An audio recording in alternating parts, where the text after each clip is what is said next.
Lottery ചൂതാട്ടം. Kerala Tamil Nadu അതിർത്തിയിൽ online lottery തട്ടിപ്പ് നടത്തിയ യുവാവിനെ പോലീസ് അറസ്റ്റ് ചെയ്തു.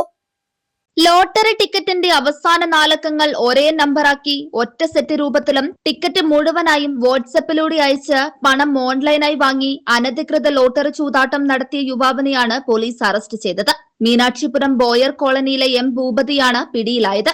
സംസ്ഥാന ലോട്ടറി ടിക്കറ്റുകൾ നേരിട്ട് വിൽക്കുന്നതിന് പകരം ടിക്കറ്റുകളുടെ ചിത്രങ്ങളും നമ്പറുകളും മാത്രം വാട്സപ്പിലൂടെ അയച്ച ശേഷം ഓൺലൈനായി പണം സ്വീകരിച്ചാണ് ചൂതാട്ടം നടത്തിയത്. മീനാക്ഷിപുരം, ഗോവിന്ദപുരം, ഗോപാലപുരം, വാളയാർ, വേലന്താവളം തുടങ്ങിയ അതിർത്തി മേഖലകളിൽ ലോട്ടറി വിൽപ്പന കേന്ദ്രങ്ങളിലൂടെയും വീടുകൾ കേന്ദ്രീകരിച്ചും ഇത്തരം നിയമവിരുദ്ധ ചൂതാട്ടം വ്യാപകമായി നടക്കുന്നതായി ലഭിച്ച രഹസ്യ വിവരത്തെ തുടർന്നാണ് പോലീസ് പരിശോധന നടത്തിയത്.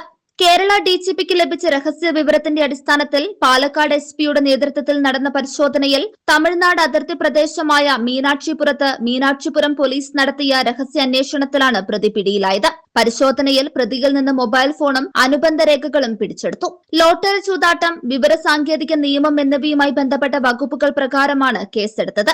പ്രതിയെ അറസ്റ്റ് ചെയ്ത് കോടതിയിൽ റിമാൻഡ് ചെയ്തു. News desk 99 news, Palakkad. ഓരോ മുഹൂർത്തങ്ങൾക്കും അതിന്റേതായ സന്തോഷങ്ങളുണ്ട്. അതിൽ ചിലത് ഒരിക്കലും മറക്കാൻ പറ്റാത്തതും. Azad gold and diamonds, Thazhepalam, Tirur.